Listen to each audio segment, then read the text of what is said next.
ప్రధాని మోదీ పిలుపు మేరకు స్వదేశీ ఉత్పత్తులను ప్రోత్సహించాలని కేంద్ర భారీ పరిశ్రమల సహాయ మంత్రి భూపతిరాజు శ్రీనివాస్ వర్మ సూచించారు. స్థానిక సుబ్రహ్మణ్య మైదానంలో బీజేపీ ఆధ్వర్యంలో నిర్వహిస్తున్న ఖాదీ సంతను గురువారం సాయంత్రం ఆయన సందర్శించారు. అక్కడ స్టాల్స్ని అనపర్తి ఎమ్మెల్యే నల్లమిల్లి రామకృష్ణారెడ్డి, ఎమ్మెల్సీ సోము వీర్రాజులతో కలిసి ఆయన తిలకించారు. ఈ సందర్భంగా అక్కడ ఏర్పాటు చేసిన సాంస్కృతిక ప్రదర్శనలను తిలకించారు. అనంతరం ఆయన మాట్లాడుతూ ఖాదీ పరిశ్రమను ప్రోత్సహించడానికి మొదటి నుంచి ప్రధాని మోడీ చర్యలు తీసుకుంటున్నారని తెలిపారు.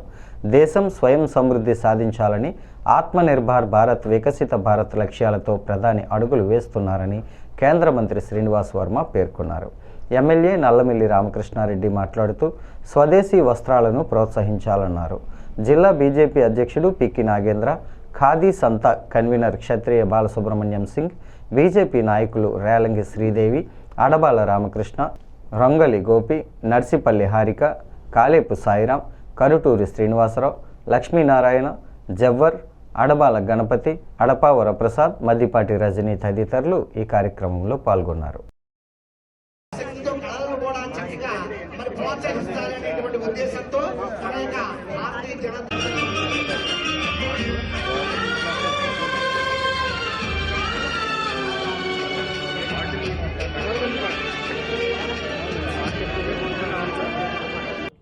రెండు 2014లో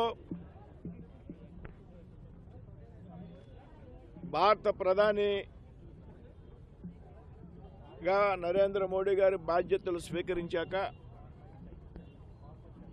ఏదైతే జాతిపిత మహాత్మా గాంధీ గారు పదే పదే ప్రస్తావించినటువంటి అంశాలు ఉన్నాయో,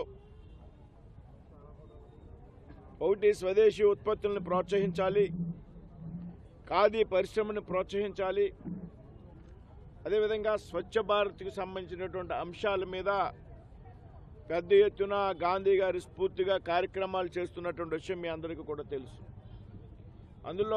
అందులో భాగంగా 2014 నుండి కూడా ప్రతి సంవత్సరం అక్టోబర్ 2 నాడు పెద్ద ఎత్తున స్వదేశీ వస్తువులను కొనడం, ఖాదీ దుస్తుల్ని పెద్ద ఎత్తున కొనుగోలు చేయడం ద్వారా ఏదైతే గ్రామీణ ఉత్పత్తులు ఉంటాయో వాటిని ప్రోత్సహించాలనేటువంటి కార్యక్రమాన్ని భారతీయ జనతా పార్టీ తీసుకోవడం జరిగింది. 5 బిలియన్ యొక్క ఎకానమీకి వెళ్ళాలనేటువంటి ఆలోచనతో ముందుకు వెడుతున్న సందర్భంలో విదేశాల నుంచి మన మీద వస్తున్నటువంటి థ్రెట్ని మానసికంగా ప్రజలను స్వదేశీ ఆత్మనిర్భర్ భారత్ వైపుకి మళ్లించాలనేటువంటి ఒక ఆలోచనతో మోడీ గారు ముందుకు వెడుతూ ఈ సంతలు అనేవి, ఖాదీ సంతలు అనేవి ప్రజల్లో పార్టీ పరంగా తీసుకువెళ్ళాలి అనే ఒక ముఖ్యమైనటువంటి ఆలోచనతో ఈ కార్యక్రమాన్ని ఆంధ్ర రాష్ట్రంలో 4 చోట్ల నిర్వర్తిస్తున్నారు. ఈవేళ విశాఖపట్నం వర్మ గారు అక్కడ విజిట్ చేసి ఇక్కడ రాజమండ్రి యొక్క సంతకి రావడం జరిగింది. ఇవాళ ముష్కరులు దాడి చేస్తున్న నేపథ్యంలో, అనేక అగ్రరాజ్యాలు అసూయ నేపథ్యంలో ఇవాళ భారతదేశం యొక్క ఖ్యాతి ఇవాళ విశ్వగురు స్థానాన్ని ఆక్రమించడం జరిగింది. ముఖ్యంగా నిన్నటి రోజున వీటో పవర్ ఏ విధంగా భారతదేశానికి వచ్చిందో ప్రతి ఒక్కరూ చూస్తూ ఉన్నారు.